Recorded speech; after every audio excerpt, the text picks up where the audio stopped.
With Donald Trump about to re-enter the White House, Britain right now is in a pivotal position. Will we reset relations with the EU and start the journey back to closer alignment with the EU? Or will Keir Starmer actually blow the doors off everything with a UK-US trade deal, which means a lot of compromises for the British public they're probably not aware of? The Conservative governments of Boris Johnson and Theresa May both failed to get a free trade deal. Let's speak now to Stephen Moore, Senior Economic Advisor to Donald Trump's campaign. Good afternoon, Stephen. Hi, Carol. Great to be with you. Thank you for having me. Well, great to have you with us this afternoon. Tell us why you think that the UK should align itself more closely with the United States, especially given what we've just heard from Donald Trump about tariffs. Yes.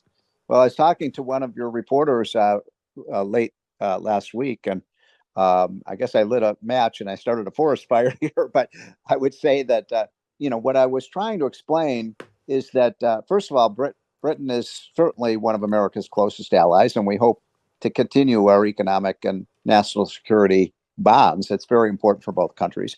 The point I was trying to make in that interview is that, Britain is sandwiched between the European Union and the United States.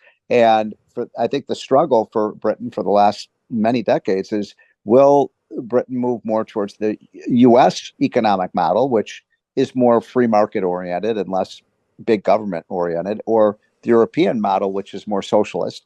So today on Sky News, Jonathan Reynolds, the business secretary, was being asked about the America trade deal. There are loads of things. I'd love to do more closely with the US on things like technology, services, trade. There are some areas, to be frank, which are much more difficult. But look, where there is an offer from any country to work more closely on trade with the UK, of course we'll have that conversation. What I'm always keen to stress is that's never just about one country and another. It's about, for the UK, what does it mean for our relationship to the EU? What does it mean to countries like China, to the trade deals we're trying to strike with India and the Gulf and South Korea and places like that? He said there were lots of things that he wanted to be talking to the US government about in terms of trade, but he knows it's going to be difficult. Officials are really trying to work behind the scenes to kind of resurrect the trade talks that were previously happening with the US, but rather founded over the issue of chlorinated chicken, hormone washed beef, all of that kind of thing.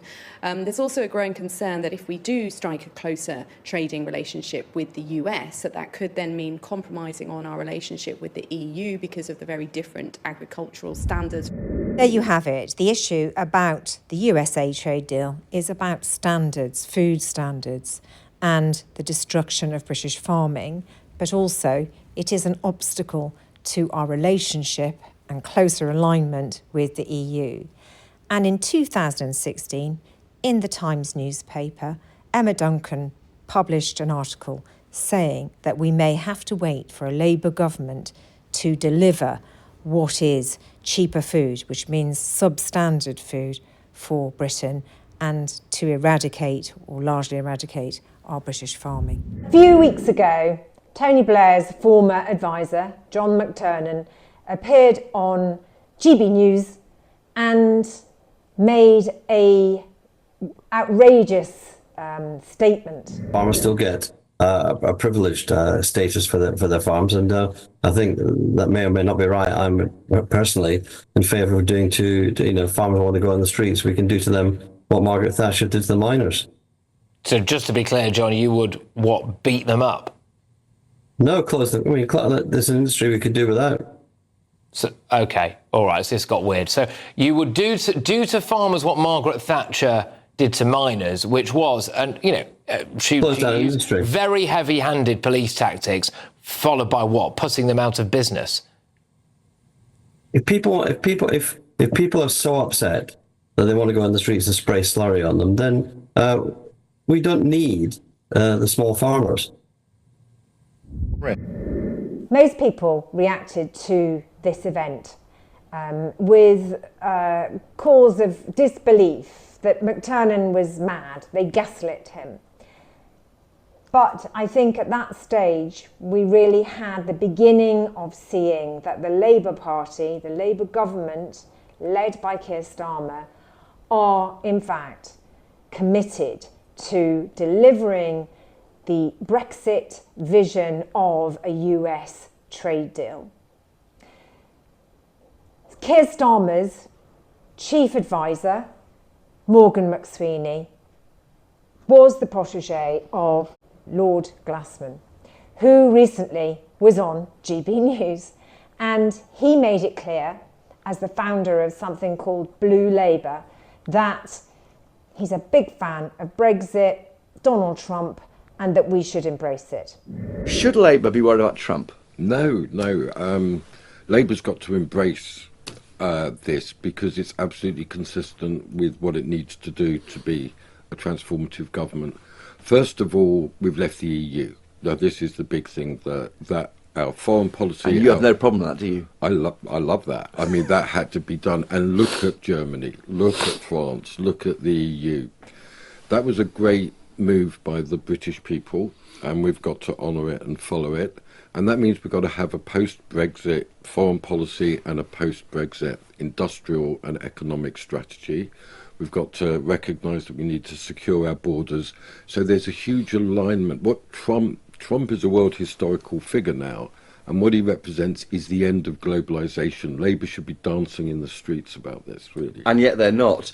And The Guardian is leaving Twitter because they're crossed by Elon Musk, and there's a kind of... Women are not having sex with their husbands if they voted for Trump. I think not having sex with their long predated Trump's election. I think that's just we don't know that. That's just a feature of progressive life. Don't, just not enjoying yourself at all. Yes, okay. And secondly, The Guardian is not the Labour Party. It's a liberal newspaper, always was a liberal newspaper, and this idea that The Guardian, Labour is a working class party that always represents the national interest and the worker interest. So this is where we've got to go.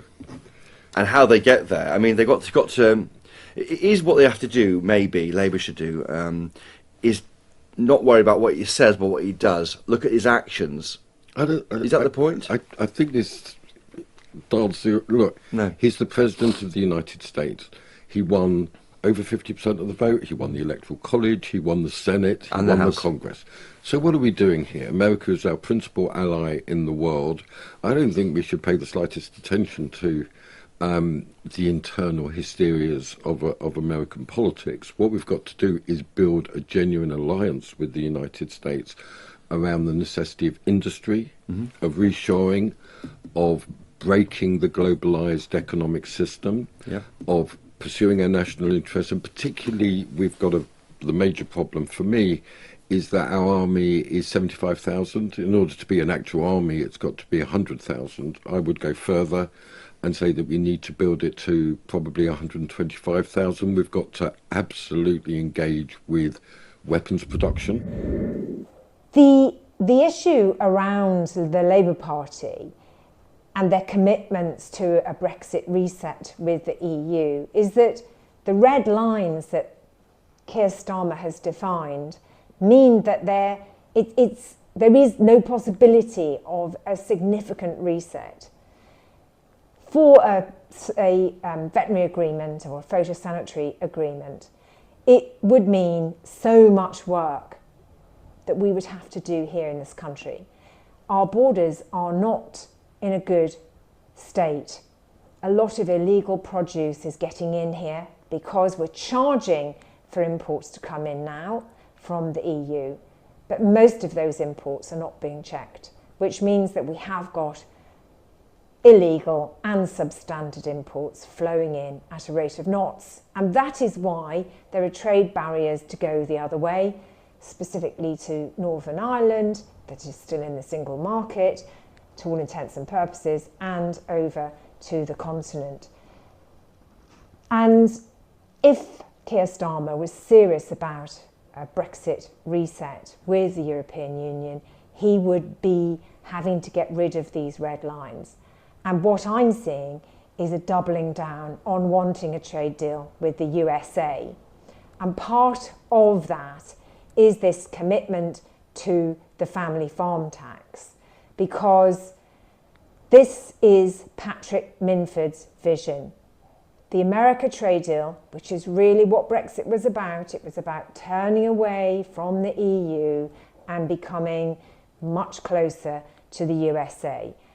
USA says America first. America first means America wanting access to our agricultural products as well as our NHS. Boris Johnson tried to get the USA deal through when he first came into government and Donald Trump was still in power. But it failed because the Conservative Party itself wouldn't agree to do this. And now we're back in that same position. And what we don't know is if the Labour MPs, and there's a lot of them, they've got a large majority, if they will get behind and allow Keir Starmer to blow the doors off our food standards and our public health and our NHS. Because make no doubt about it, Donald Trump will not be sort of saying, oh yes, they're there, Great Britain, I'm happy to give you a specific deal. It'll be the same deal that was on the table with Boris Johnson, which was unpalatable to the Conservative Party. And this is why it's critical that people get behind the farmers now. Farmers are fighting to stop the erosion and destruction of our British food. And that is absolutely imperative for us. The post-war values, which are at the heart of the European Union, are really what is left of our farming industry here. And whether a farmer voted Brexit or not is immaterial, because any person that voted Brexit but is repulsed by the thought of an America trade deal hoovering up our great healthy food and farming and countryside and national health system, it didn't realise what they were voting for. They were lied to. And so this whole thing of continually blaming voters only helps Brexit over the line. We have to get together and unite to fight against what Brexit is going to do in the next phase. And we know what that next phase entails because many of the spokespeople on the right, Nigel Farage, Richard Tice, some of the Conservatives and former Conservatives, they want to leave the European Court of Human Rights. And that really will be very bad for this country, and not to mention bad for the EU and Europe going forward. This is not a good move. It's a regressive step, not a progressive step.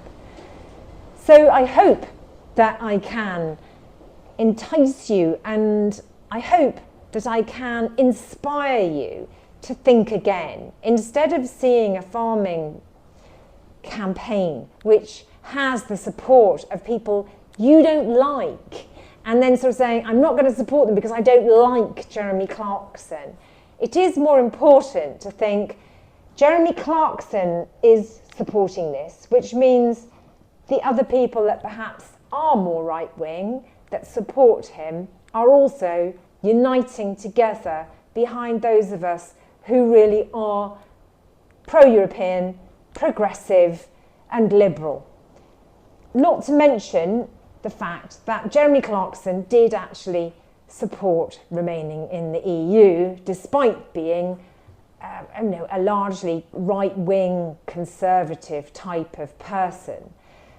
But even seeing Nigel Farage coming and supporting farmers is in itself amusing, because he could be pushed on this issue of, if you're supporting the farmers, Nigel, then you can't support an American trade deal, because you can't support both. You can't support British farmers in this campaign to ensure that they survive and have the American trade deal. You can't do both, because the American trade deal obliterates most of our family farms. Which is the row over farming, and the suggestion that a poll shows more than half of Britons would support a farmers' strike.